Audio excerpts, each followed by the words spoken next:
যা আমার বিনম্র সদা নিবেদন গুরুদেবের অমর আমার কিছু উচ্চারণে বুঝতে পারে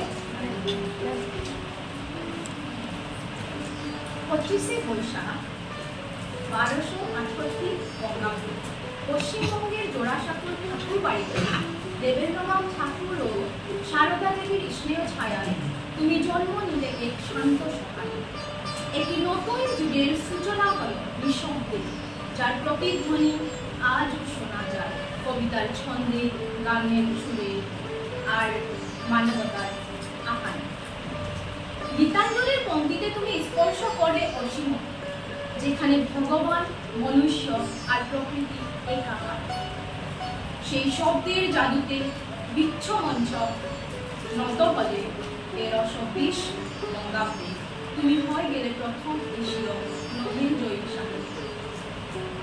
তুমি লিখলে দেশের গান, ভারত বাংলাদেশের হৃদয় বাজে আজও সেই সুর, জনগণ মন আমার সোনার ভাবনা। তোমার প্রতিটি গানে, প্রতিটি কবিতার শব্দে আর ছন্দে জেগে উঠে এক গভীর বিস্ময় অনুভব। উঠে আসে এক জাতীয়তাবাদী ভাবধারা, দেশের প্রতি এক অগাধ প্রেমের প্রকাশ, যা হৃদয় ছুঁয়ে যায়। তুমি আমাদের শিখিয়েছিলে সাহস করে বাঁচতে, নিজের মতো করে ভাবতে।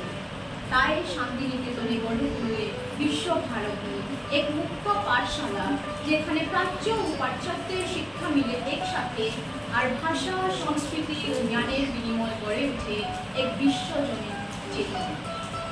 গুরুদেব, কবিগুরু আর বিশ্বকবি রূপে খ্যাত তুমি চলে গেছ 1348 বঙ্গাব্দের 22শে শ্রাবণে, কিন্তু তোমার সৃষ্টি হয়ে আলো এখানেও আমার পথ দেখায়। এই সমস্যায় জর্জরিত জীবনে ভয়ানক অন্ধকারে সাহস আর জীবন কাটানোর প্রেরণা।